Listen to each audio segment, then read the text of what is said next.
Reporter impact ഡോക്ടർമാരില്ലാതെ Tirurangadi taluk ആശുപത്രിയിലെ gynaecology വിഭാഗം അടച്ചുപൂട്ടിയെന്ന reporter വാർത്തയിൽ ഇടപെട്ട PMA സമീർ MLA. ഗൈനക്കോളജി വിഭാഗത്തിൽ ഡോക്ടറെ പോസ്റ്റ് ചെയ്തു. അഡീഷണലായി മറ്റു ഡോക്ടറെ കൂടി കൊണ്ടുവരും. ഡോക്ടർമാരില്ലാത്തതിനെ തുടർന്ന് ഗൈനക്കോളജി വിഭാഗം അടച്ചുപൂട്ടിയ വാർത്ത റിപ്പോർട്ടറാണ് പുറത്തു കൊണ്ടുവന്നത്.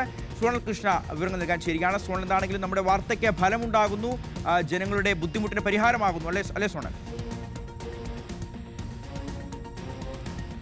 തീർച്ചയായിട്ടും ഷഹസ്, നമ്മളിന്ന് രാവിലെ അവിടെ എത്തിയ സമയത്ത് ആ രോഗികൾ ഉൾപ്പെടെ തിരിഞ്ഞു പോകുന്ന, അവിടെ നിന്ന് വളരെ വിഷമത്തോടുകൂടി അവിടെ നിന്ന് പോകുന്ന സ്ഥിതിയുണ്ടായി. ഗർഭിണികൾ ഉൾപ്പെടെ വലഞ്ഞു പോകുന്നൊരു സ്ഥിതിയുണ്ടായി. പ്രസവത്തിനായി ഡേറ്റ് തന്നവർ അവിടെ എത്തുന്ന സമയത്ത് ഡോക്ടർ ഇല്ലാത്തത് കാരണം മെഡിക്കൽ കോളേജിലേക്ക് പോകേണ്ട സ്ഥിതി വരുന്നു. സ്വകാര്യ ആശുപത്രികൾ ആശ്രയിക്കേണ്ട സ്ഥിതി വരുന്നു. ഈ കാര്യങ്ങൾ ഉൾപ്പെടെ നമ്മൾ വാർത്തയാക്കി. അതിന് പിന്നാലെ ഇതാ കൃത്യമായൊരു ഇടപെടൽ ആ സ്ഥലം MLAയുടെ ഭാഗത്തു നിന്ന് ഉണ്ടാകുന്നു.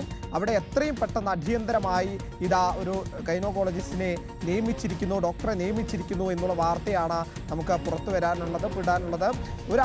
ഒരു ഡോക്ടറെ കൂടി അധികം അവിടെ നിയമിക്കാൻ വേണ്ട സംവിധാനങ്ങൾ ഒരുക്കിയിട്ടുണ്ട്. വെള്ളിയാഴ്ചയോട് കൂടി ആ നിയമനവും നടക്കും എന്നുള്ളതാണ് MLA ഉറപ്പ് നൽകിയിട്ടുള്ളത്.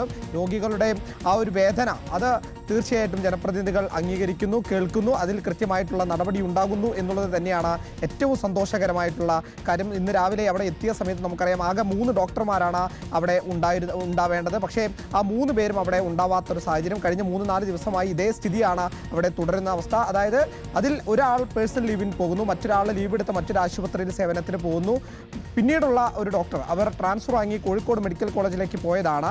പക്ഷേ മറ്റൊരു ഡോക്ടറെ നിയമിക്കാതെ എങ്ങനെ ട്രാൻസ്ഫർ നടന്നു എന്നുള്ളതൊക്കെ ഒരു ചോദ്യമായി ബാക്കി നിൽക്കുന്നുണ്ട്. എന്തായാലും ആ വിഷയത്തിൽ കൃത്യമായൊരു ഇടപെടൽ MLAയുടെ ഭാഗത്തു നിന്ന് PMA സമീറിൻ്റെ ഭാഗത്തു നിന്ന് ഉണ്ടാകുന്നു എന്നുള്ളത് ആശ്വാസകരമായ കാര്യമാണ്. കാരണം നമ്മളവിടെ ചെന്നപ്പോൾ കണ്ടത് അവിടെ എല്ലാം അടച്ചിട്ടിരിക്കുന്നു. അതായത് ഗൈനക്കോളജി വിഭാഗത്തിൽ പൂർണ്ണമായും അവിടെ വാർഡുകൾ, ഡോക്ടർ ഇരിക്കുന്ന മുറി, ഓപ്പറേഷൻ ഉൾപ്പെടെ നടക്കുന്ന മുറികൾ എല്ലാം പൂർണ്ണമായി അടഞ്ഞു കിടക്കുന്ന സ്ഥിതി, രോഗികളില്ലാത്ത സ്ഥിതി, OP ഉൾപ്പെടെ രോഗികൾക്ക് നൽകാത്ത സ്ഥിതി.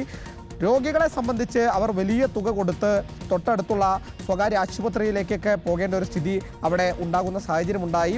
അപ്പോഴാണ് പറയുന്നത് സാധാരണക്കാരായ ആളുകളാണ് ഈ തിരൂരങ്ങാടി താലൂക്ക് ആശുപത്രിയിൽ ഉൾപ്പെടെ വരുന്നത്. അവിടെ ആശ്രയിക്കുന്നത് സാധാരണക്കാരാണ്.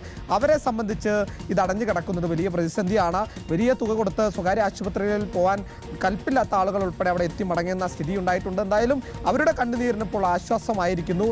ഇനി രോഗികൾക്ക് ബുദ്ധിമുട്ടുണ്ടാകുന്ന ഒരു തരത്തിലുള്ള സമീപനവും അവിടെ ഉണ്ടാകില്ല എന്നുകൂടി MLA ഉറപ്പ് നൽകുന്നുണ്ട്. അവിടെ ഡോക്ടർമാരുടെ പരിമിതിയുള്ള മറ്റൊരു വിഭാഗം ഓർത്തോയാണ്. ആ ഓർത്തോയിലെ അഭാവവും പരിഹരിക്കാൻ വേണ്ട ഇടപെടൽ ഇതിനോടകം തന്നെ നടത്തിയിട്ടുണ്ട്. എത്രയും പെട്ടെന്ന് ഓർത്തോയിലും അപാകതയുള്ള അതായത് അവിടെയും ഇല്ലാത്ത ഡോക്ടർമാരെ, നിയമനം നടക്കാത്ത പോസ്റ്റുകളിൽ ഉൾപ്പെടെ നിയമനം നടത്തിക്കൊണ്ടുള്ള ഉത്തരവ് അടുത്തു തന്നെ ഇറങ്ങും എന്നുള്ള കാര്യം കൂടി MLA ഉറപ്പ് നൽകിയിട്ടുണ്ട്. ഷിഹാസ. ശരി, സോണൽ കൃഷ്ണയാണ് ഈ വാർത്തയുടെ വിവരങ്ങൾ നൽകിയത്.